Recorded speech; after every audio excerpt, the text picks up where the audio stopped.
A Senate confirmation hearing turned into must-watch television the moment Adam Schiff locked in on Kash Patel and refused to let go.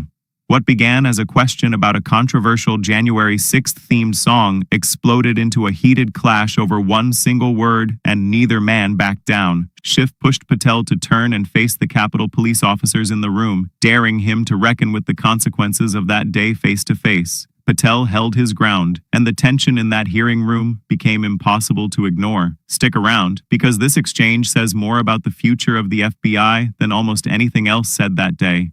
Senator Schiff. Mr. Patel, early in this hearing, Senator Durbin asked you about the January 6th choir of inmates whose song you promoted, and here's what you said.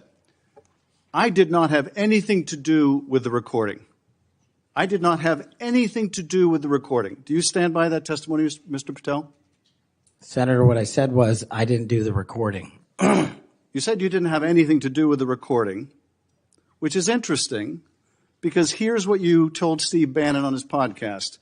So what we thought would be cool is if we captured that audio and then, of course, had the greatest president, President Donald J. Trump, recite the Pledge of Allegiance. Then we went to a studio and recorded it, mastered it, digitized it, and put it out as a song now releasing exclusively on the War Room. We. If you had nothing to do with it, Mr. Patel, why did you tell Steve Bannon and all his listeners that you did? That's why it says we, as you highlighted. Yeah, and you're part of the we, right? When you say we, that includes you, doesn't it, Mr. Patel? Not in every instance. Well, that's new. So when you said we, you didn't really mean you. Is that your testimony? Not unless you have a new definition for the word we. Oh, okay. I always thought we included the person who pronounced the word, but maybe not. Well, you also said this, Mr. Patel. We were able to capture the recording thanks to their courageous singing, and we were able to take it to a studio. So let me ask you, Mr. Patel, after saying we took it to a studio, did you take it to a studio? Me personally, no. After you said that we digitized and recorded it and all that, did you take it to a studio and digitize and record it? Me personally, no. Okay, so you were lying to Steve Bannon and his audience. Is that what you're saying? No, I was using the proverbial we appropriately, as you've identified. The royal we. Oh, I see.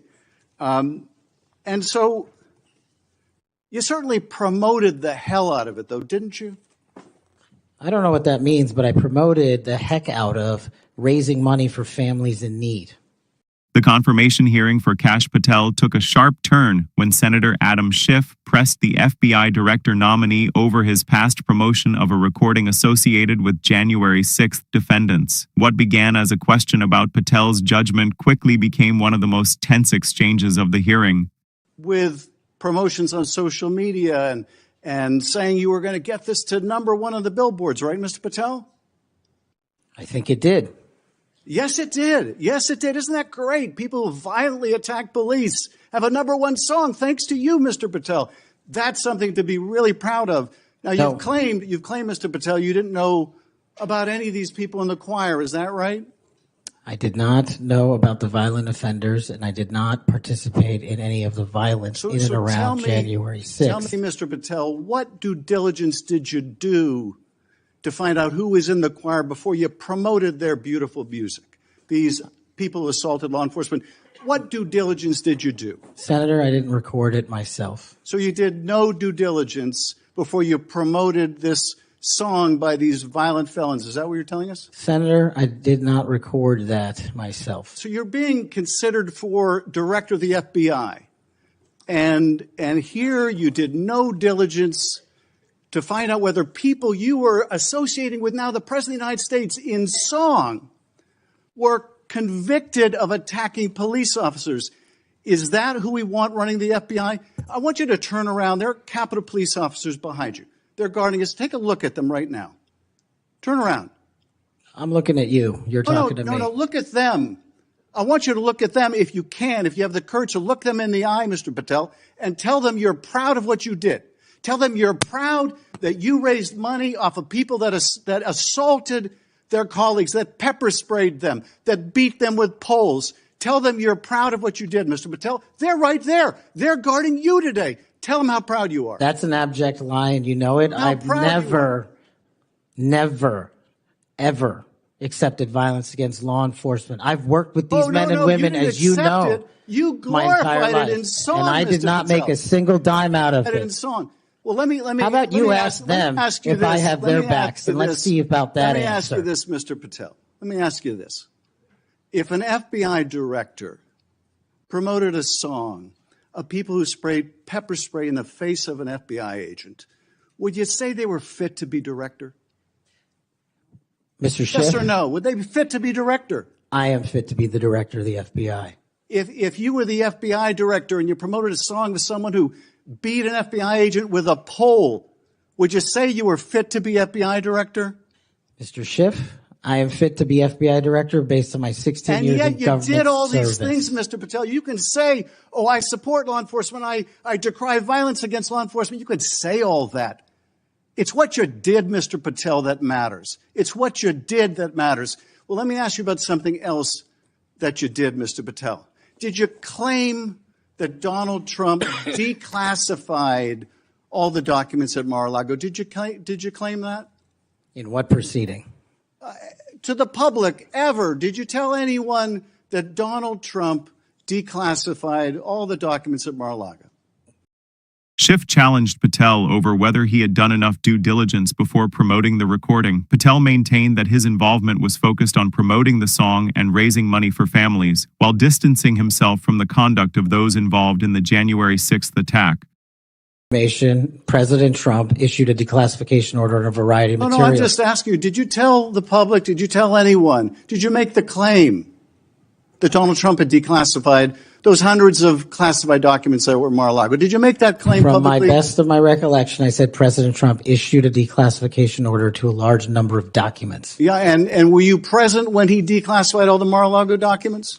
Senator, I'm not saying he declassified all the Mar-a-Lago documents. I said President Trump declassified a large number of documents, and I would hope this committee and the rest of Congress would want to get those documents to the American people. Mr. Patel, before a president or anyone declassified documents, wouldn't you want to know whether making the public would cause sources to be killed? Wouldn't you want to know that before you just declare they're all declassified? Wouldn't that be the responsible thing for a president to do?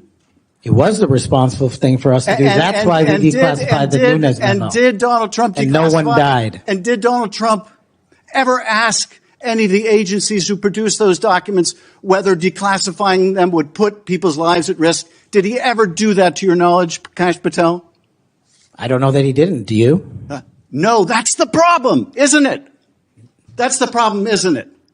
So let me just ask, Mr. Chairman, if you would, Mr. Patel has said he has no problem. He would support the release of his grand jury testimony in that case. I would ask you, Mr. Chairman, ranking member, to join me in requesting, with Mr. Patel's approval, the release of those grand jury transcripts. And I would also ask Mr. Patel whether you support the release of Volume 2 as it pertains to you of the special counsel's report. Any reference to you in the report, to your truthfulness, will you support the release to this committee of those sections of Volume 2 of special counsel's report? I support following the law and providing whatever information the law requires. Well, you said to the Wall Street Journal that you support transparency. Here's your chance, Mr. Patel. You support release of that to this committee, yes or no? Your time's up. Before I call on Senator Tillis, I have letters here from law enforcement groups representing 310,000 officers supporting Mr. Patel's nomination.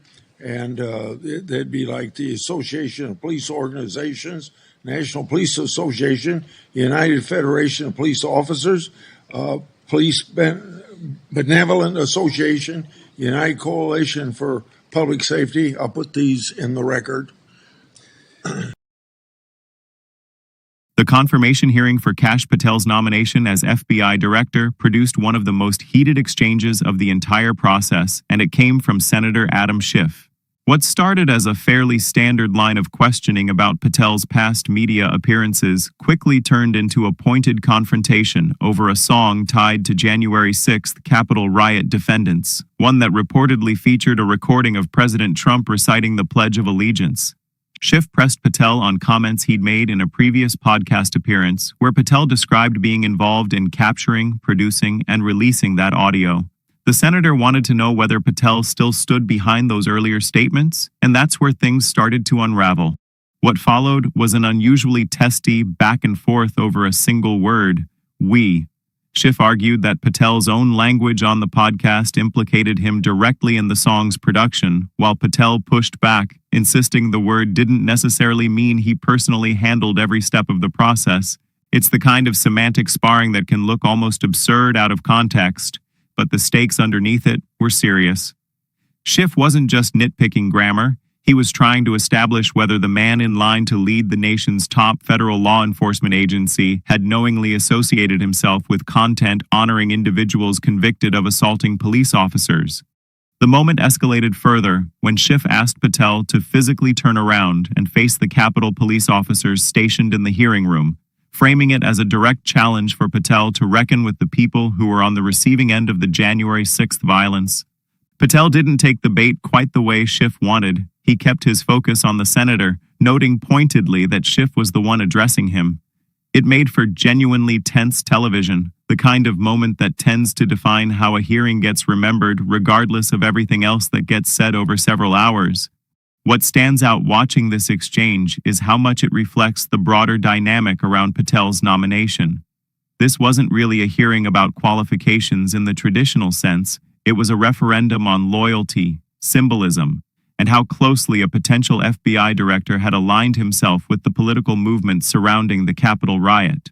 Schiff's line of attack was clearly designed to put that alignment on the record in the starkest terms possible, while Patel's strategy throughout seemed to be deflection through technicality, answering the letter of the question without conceding the spirit of it. Neither senator nor nominee fully won the moment in a conventional sense, but both accomplished exactly what their respective audiences wanted to see. My honest take is that this exchange captured something bigger than just one contentious hearing. It's a snapshot of how confirmation processes have become less about vetting competence and more about political theater performed for cameras and clips that will circulate long after the hearing itself is forgotten. That doesn't mean the substance didn't matter.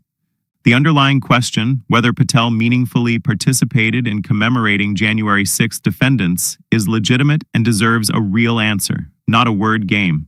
But it's worth acknowledging that both sides walked into that room already knowing how the exchange would play in the media afterward, which says as much about the state of Senate oversight as it does about either man individually.